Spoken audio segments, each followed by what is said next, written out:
one of the things that this is a topic that we want to do, and I want to make sure we do it correctly. We always talk about it. Now we go back and forth. All of us work in the industry, and the way it is nowadays, we all get everybody talk about everybody. Right. If you say something you don't like, I don't like, we gonna say it. But for the most part, I think all of us have a really cordial working environment or working a relationship with everybody in the media, whether it's at 92.3 The Fan or Big Play or we know these people. It's a small industry in Cleveland. But what happens when it's real smoke? Now, obviously, Stephen A. Smith and Jason Whitlock that had a lot of smoke. Cam Newton is a guy who Stephen A. Smith has been pivotal in, bringing him on First Take. And Cam Newton had his op on. He had Jason Whitlock on to have a conversation. Now, to be truthful, Cam and Jason Whitlock had a problem with each other. Cam also brought him on to kind of parse that out. Now, Ryan Clark, who's on First Take and is a big, he's cool with Stephen A. Smith, cool with Cam Newton, had a problem with this. He said, bro, you can't bring this man's op up here. Stephen A. don't like this man. So my question is, Earl threw this out here. Is it okay to have your op on the air? And so let's listen to what Ryan Clark said, and let's listen to what Cam Newton had to say. And we'll kind of give it our opinion based on our relationships as us three being in the game and how we would handle this. All right, here we go. Don't get to tell Cam how to conduct business on his platforms. Right. I also don't get to tell him how to manage his relationships, whether they be personal or work. So I won't speak on that specifically. I'll speak about me, how I see what we control. What I control is I never want to be tied into no buffoonery, ever. I don't believe all content is good content. I don't believe all publicity is good publicity. I don't think we have to be gossipy. I don't think we have to be messy. I don't think we have to always be chaotic. I don't always think that we have to create some level of drama. I don't want to be that person. If that's what I got to be for you to like me, I'd rather not be liked. Mm-hmm. That's me, right? That's what I want to do. The other thing I want to do, and you've been my friend long enough now. You know I don't play about my people. We've had conversations with people or been on shows with people, and they go to start. That's my friend. Right. Mm-hmm. That's somebody I'm close to. Now, you get to say whatever you want, right? But we are going to know that there could be a personal issue because I'm not going to let you talk about that person like that because of what they mean to me. That's how I am. That's how I'm always going to be. And that's with Marcus, Mina, Laura, Dan, Stephen A. That's with y'all too. That's period, because that's how I want to move. I want y'all to know that I'm not finna be talking behind y'all back, laughing at y'all, and then come in y'all face and smile. I'm not doing it, right? And so that's the way that I want to move. And the other piece of it is this. I don't want to platform evil. I don't want to platform hate. I don't want to platform dissension just because, right? I don't want to be connected to that. That doesn't mean I don't want to have conversations with people I don't agree with. Because you can do that, right? In this political climate, we've had many people on our show that we don't necessarily agree with them politically, and we've been able to have good conversations, right? I've even started to rethink some of the people we've had on the show, and it's like, okay, this person was accused of this thing or accused of this thing. How do we manage that to make sure we're being respectful to the people that view us? So to me, that's what's important, bro, that I'm never known for just saying silly, doing dumb stuff so people click on us and like us. I want to be impactful. I want to have a sense of integrity. I want to have a sense of loyalty, and that's me. That's what I want. Not saying that anybody else wants anything different, but that's the way I hope we continue to approach what we do. Now, that was his side of the approach. And what I want to do is talk about kind of what he said right there, because I always tell people, like right now, we just doing this. But there will be coming a time where we will be interviewing people. We will be having people on the platform. We will have to have decisions to be like, all right, should we talk to this person? Should we not talk to this person? What are we cool with? And then it goes to the heart of it. What are your opinions about doing stuff with people that may have a problem with somebody else? Go ahead, Earl. So, we joke a lot about this TV series, The Wire, and we always kind of like pull lines from it. But one of my favorite lines, and it's something that I really, really believe, is every man got to have a code. And all of us, man, we come from different walks of life. I'm from the inner city of Cleveland, and I do believe in loyalty. right? Loyalty is like one of those things that's a non-negotiable for me. You know what I'm saying? If I rock with you, I am not the type of person that really find myself rocking with people that don't rock with the people I rock with, right? Now, this is business, and I look at it like this. When you talk about G, you said, not we don't really have beef with other of our colleagues and other people in the media. Like, I think both y'all know me really well. It's hard for me to fake what I really feel, and I wear my emotions on my sleeve. So if it's somebody in this game that I absolutely don't rock with, like, it's hard for me to say I don't like people, because I don't like to put that out there if I really don't know you. But I can always just draw a line and say, like, I don't rock with that person. I won't say nothing to them. I won't comment on their stuff. I won't retweet nothing they say. I won't give them no energy, good or bad. It's just something about them that's distasteful. Now, if it's somebody that I got some back and forth, there's nothing wrong with having conversations with people that you disagree with, or who see things differently. But I can't see myself giving somebody a platform or like a open pathway to take shots at G. Bush or Tyvis Powell at my behalf, right? Now, when you go to the Cam Jason Whitlock interview, it's, to my understanding, they had their own back and forth. Yeah. Cam wanted to have him on the show to try to clear some of that stuff up. They're getting to the end of the interview, and Cam Newton asked him what's up with him and Stephen A. Smith. Okay. That's he kind of opened it. So I feel like this about it, right? Like, you could have did without that question. If Stephen A. Smith is your boy, and Stephen A. Smith then gave you opportunity to grow your own platform, to give you exposure and networking opportunities, regardless of what people might think of Stephen A. Smith, like, he is the plug to a certain degree, right? So, like, for him to give you all these opportunities and you flat out say, this is your friend, this is your homie, you could have did that interview with Jason Whitlock and kept it solely about you and Jason Whitlock's beef. You basically, like, gave him free reign to go at somebody that you claim to be your homie. I can never have somebody on that I know for a fact hates Tyvis Powell or hates Garrett Bush, and I just find a way to ask them, so what's really going on with you and Tyvis, or what's really going on with you and G? And I can give you real life examples of, I won't say no names, man, because it ain't necessarily media members, but we all got some of the, like, same followings. And a lot of people didn't like what Tyvis did as far as, quote unquote, taking a bullet for Jason Lloyd. And some of those people, like, had some really, really disrespectful, really, really nasty things to say about Ty. And those same people. Are you referring to the Uncle Tom and Django and Coon stuff? Yeah, and then some of those people would be like on my page praising me for my content, my work, or me just being down to earth. And I just, like, I'm not a block person, but I just quietly blocked them from my page, man, because, like, I didn't like that energy towards somebody that I love and care about. We all got real life relationships, man. Like, my mama passed away. Like this is a man that, like, I would call crying on the phone. Bro, I just need somebody to talk to. You know what I'm saying? Like, gee, you somebody, bro, that's been there for me, like, ever since I was in media school doing this. So, like, that loyalty for me is real. Like, y'all my guys in real life. You know, when people talk about our chemistry on these shows and things like that, that's because we got a real authentic relationship in real life. We hold each other accountable in real life. We joke, we laugh, like, you know, we talk about things that might be uncomfortable in real life. Like, that's a solid foundation, and that's built on loyalty. That's built on, like, I ain't gonna let nobody talk about my man's when my man's not even in the room to defend itself. Like, every man gotta have a code. That's just how I feel. Let me play this, because I'm gonna get your thoughts, or Tyvis. I'm gonna play. I'm gonna play what Cam Newton said. He had a rebuttal.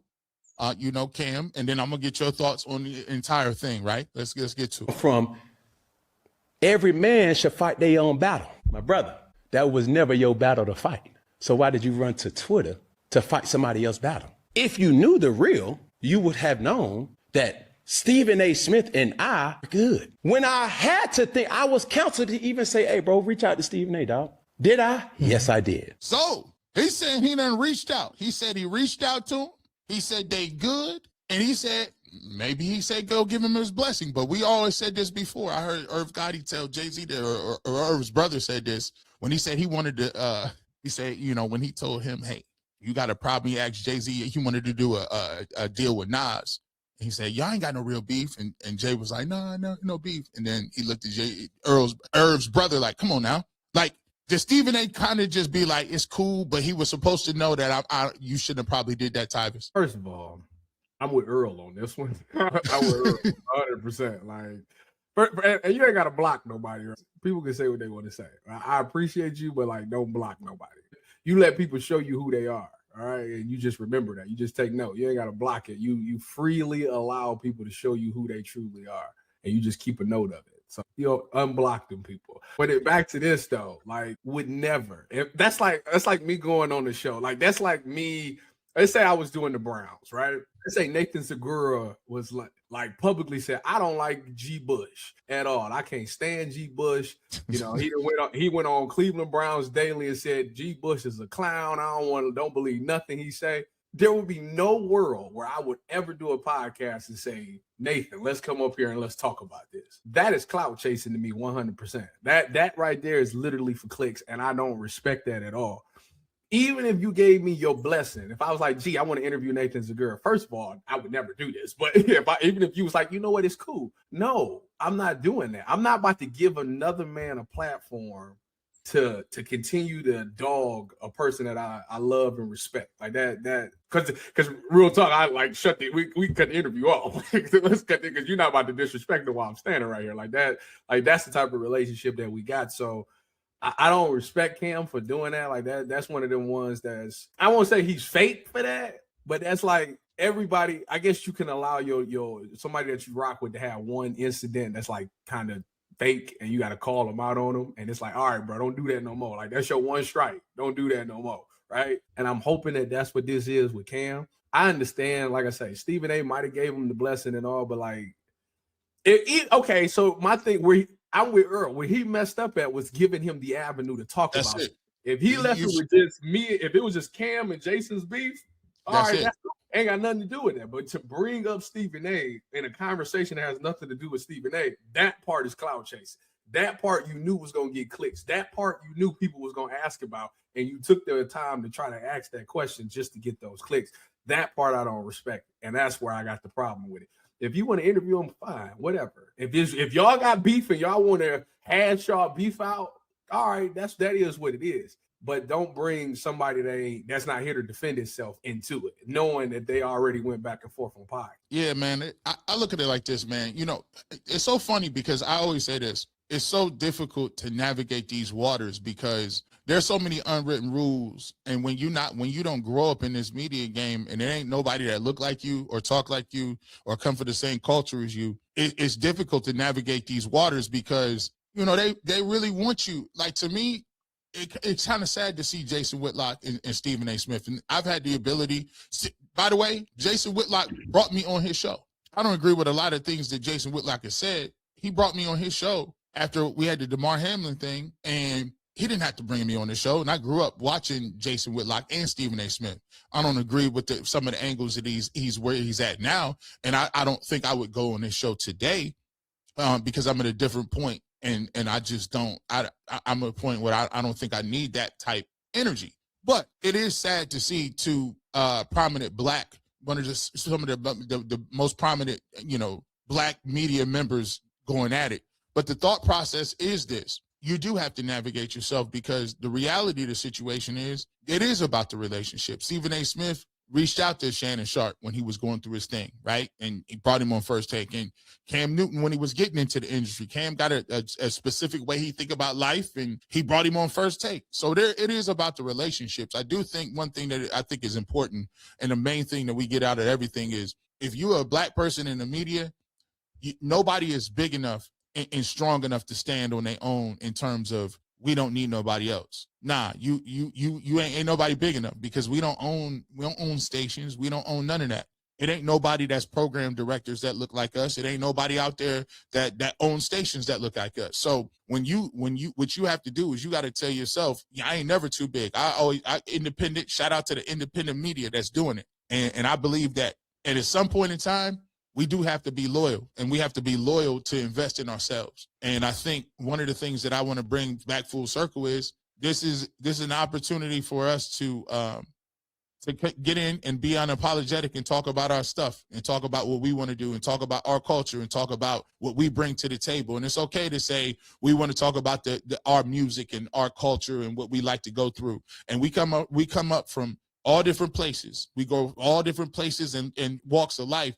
But at the end of the day, don't forget who you is. We all still is black people in the media, and it's okay to be black in the media and still talk about and be unapologetically about who you are and where you come from. So that's the goal of what I thought this thing is going to be. And I'm glad and I'm happy that people, and hopefully people will support it and continue. It's 2,600 some odd people in here. That just shows that, that the content can mean something. And I want to thank y'all for, believing in it. And I want to just continue to grow and continue to bring that to the table. Yeah, man. In fact, this is going to be fun. This is the first episode on what I pray to be a long journey with my brothers. I'm looking forward to building with y'all and, just seeing how far we can take this. I told you, G, a couple of weeks ago, I still remember last year when you told me like, hey, God told me to go build an art. And here we are after talking about doing a project, all three of us together, for well over a year now. It could have happened. It could have happened a while ago, but somebody lost the footage. So yeah, right. I mean, now hold on. We've been doing this. Hold on. Tell these folks we've been trying to do this from how long? Like probably what? We've been trying to do this for a minute. 4 years. Yeah, we've been trying to do this for a minute. The Lost Files. There's a lot of tapes The out Lost there. Files The is Lost Files, bro. We had TJ Hazmat on one of them. How come the episode never came out, G? It didn't came out. Listen, we got. But I'm looking forward to like being in the studio with my brothers, man. Like, wait till y'all see the studio. This studio is lit. It is lit. I'm going over there next week to do my little test run. Yeah. This gonna be a fun project, man. This is gonna be fun. We're gonna have a lot of fun doing this. Let me get to it. The last, Miss Bell, she got like 7 super chats. We Miss Bell then laid off Tyvis. Miss Bell, DG know what it is. He was dumb enough to throw shade. He's smart enough to know he's not him. She also says, nothing Shedeur has done is surprising. It is not his first rodeo. He was raised for this. There's someone in the building that he can ask now. Cassian, I'm gonna just call you Cassian. Shout out to you, my guy. Appreciate the super chat. Hey man, I apologize. I said one of those things. Hey man, we listen. Thank you so much. Talking about me? So do you accept the apology, Tyvis? Right. I ain't tripping off it. Listen, as long as y'all don't talk about my wife or kids, you can say whatever you want. That stuff don't bother me. I trust me. I've been that week. I was called everything but Tyvis Powell, so we good. And you know what? And we stood on business. They said, "G. Bush, what happened?" I said, "Don't worry, that's my brother. He's still coming back." But I don't know what y'all talking about. I did good. Hey, Ty, you gotta admit I did good. Y'all know of the three of us, I'm the one that's like the one that's the most emotionally triggered, that's ready to do something. Yeah, and I'm the one that's like, don't trip, stay quiet. He texts every time. Don't do it. I'm like, I don't like how they getting all busy. I said, Earl, you still reading comments, Earl? Stop. You got a daughter. She going to school. You're doing good for yourself. Don't worry about the. But Miss Bell says, did you see Shedeur has converted part of his home into a football field training area? I have not known. I didn't kind see of crazy. You know, I talked about that when I was lead producer the other day. Yeah. He kind of put it on IG. Yeah. So no, look, I seen videos last year when his dad came to town and they was walking through his house. I don't know if it's like a basement or a garage area, but it was open space. And he was talking about getting a football field put down so he can get to work. And I think it was Boog who put a video up 2 weeks ago on Twitter of him actually in that same room with the full football field down there, getting that work in. So, despite what the naysayers say about him not really working hard and him not being a stewardess over his craft, which, everybody always talk about him being Deion's son. And so how can he not have that work ethic? But I take it a step further. Like us, he's a believer in Christ. And when you're a believer in Christ, that word stewardship and that word integrity, those things matter. So integrity is doing what you're supposed to do when nobody is watching. Stewardship is actually putting in that work, knowing that you're giving your all, and only you and God know if you really emptied the clip or not. And so for me, I think he's a good stewardess over his craft, and I think he has integrity, and he's serious about trying to be the best quarterback in the league and be the Browns franchise quarterback. His brother is dependent on him. We're going to get Shiloh on the team, but we need a special teams demon. You know what I'm saying? No, Shiloh, you need to come. Shiloh, Shiloh, you need to come on the podcast. See, I really would like to pod with Shiloh. Like, that's the person I want to see. I want to go do shopping with Shiloh. Like, I'm trying to see, like, Hey, you know what I'm his saying? brother, when I went through my QB checklist of things I need to see from Shedeur Sanders in year 2, Deion Sanders Jr. liked the post. So that just goes to show people you could be a supporter of Shedeur, be critical and talk about, okay, this is what I want to see from him. And it's not always taken as you hating on him. So I think what it is people know exactly where people stand. And if you somebody that stand on the left, they got closed ears to anything you got to say about Shedeur. So, and I can understand that. Miss Bell said, Tyvis, you backtracked on Jason Lloyd's behalf, but he's back. Listen, he did. Is there ever gonna come a time where people like Jason again? All depends on what he say. That's the way the world works. Like hey, listen, it depends on what you say, dog.